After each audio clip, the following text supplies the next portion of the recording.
मैं बताना चाहूँगा जो मैंने कल न्यूज़ जो है सोशल मीडिया पे और न्यूज़ चैनलों के माध्यम से सुना कि रोहिणी का जो बयान आया, रोहिणी दीदी का, तो उनका दर्द मैं समझ सकता हूँ। ये रमीज का जो नाम इन्होंने लिया है, ये रमीज हमारे यहाँ का ही है। ये पूर्व सांसद रिजवान जहीर का दामाद है और बहुत बड़ा अपराधी है भाई। ये तो हमारे भाई के हत्या में जो है जेल में बंद था। अभी तो इसने जमानत पाके जाके सीधे तेजस्वी के यहाँ अपना शरण लिया। यूपी में तो इसका कोई ठिकाना था नहीं, तो इसलिए वहाँ जाके बिहार में इसने शरण लिया। और हमें लग रहा है कि इसने तो लालू परिवार में भी मारपीट करा दी और उसको भी बर्बाद करने पे लगा हुआ है। तो मुझे ये कहना है कि ये बहुत बड़ा अपराधी है भाई। और इसको कैसे, वहाँ तेजस्वी जी को ये समझना चाहिए, एक अपराधी को लेकर के और मुख्यमंत्री बनने का ख्वाब देख रहे हैं, तो मुझे तो नहीं लग रहा ये संभव हो पाएगा। जो अपने घर को ही खुद बर्बाद करके जाके बिहार में छुपा हुआ है, तो ये कैसे संभव हो सकता है भाई। तेजस्वी जी इतने बड़े राजनीतिक घराने से हैं, इनको तो समझना चाहिए ये बातें। उसको हेलीकॉप्टर में बैठा के चल रहे हैं भाई। मुझे बड़ा आश्चर्य हो रहा है इस बात को लेकर के कि तेजस्वी जी मुख्यमंत्री बनने का सपना देख रहे हैं और उसको एक अपराधी को साथ में लेके चल रहे हैं।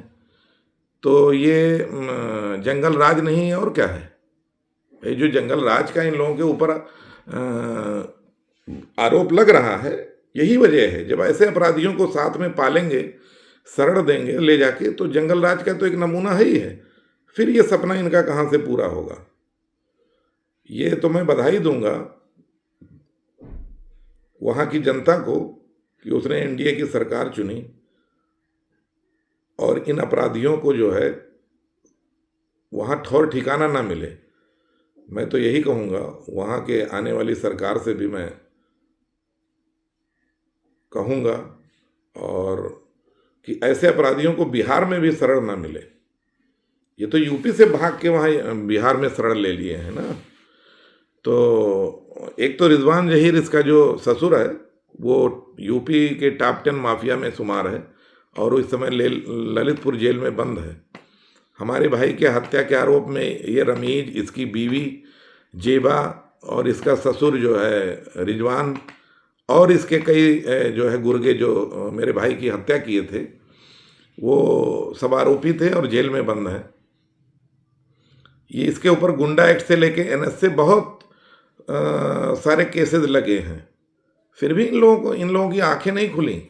रोहिणी दीदी की दर्द मैं समझ सकता हूँ कि ये तो हमारा घर बर्बाद किया ही, ये लालू परिवार का भी घर बर्बाद कर ही दिया। अब बचा ही क्या। अब तो 75 से 25 पे सिमट गए, अब बचा ही क्या। इनकी तो कैरियर खत्म हो गई। तो ऐसे लोगों को अगर पालेंगे, शरण लेंगे, और ऐसे लोगों की राय, बड़ा आश्चर्य है मुझे। मैं तो मतलब कहने की स्थिति में नहीं हूँ। तेजस्वी, ये लोग यार इतने बड़े घराने के होकर के भी एक हत्यारे का सलाह लेकर के चुनाव लड़ रहे हैं, उसके बाद मुख्यमंत्री का सपना संजोए हुए हैं। ये सरासर बेवकूफ़ी का काम है। और इसने तो लालू का परिवार भी अब लगभग ख़त्म ही कर दिया, अब बचा ही क्या।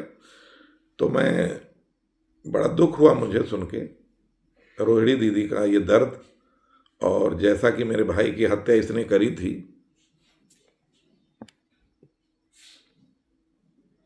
जैसे कि इसने मेरे भाई की हत्या करी थी, मेरा घर बर्बाद किया था, ऐसे ही वो लालू परिवार का भी घर लगभग बर्बाद ही कर दिया, बचा ही क्या। अभी ये लोग अगर इन लोगों को अकल आ जाए तो ये उसको वहाँ से भगाएं।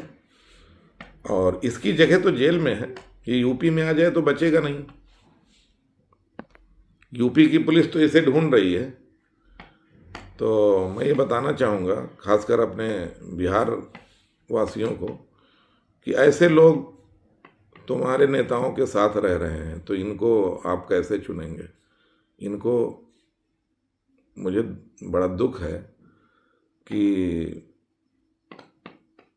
ये अपना परिवार तो तबाह किया ही, हमारा परिवार तबाह किया, और ये अब जाके लालू परिवार को भी तबाह कर दिया।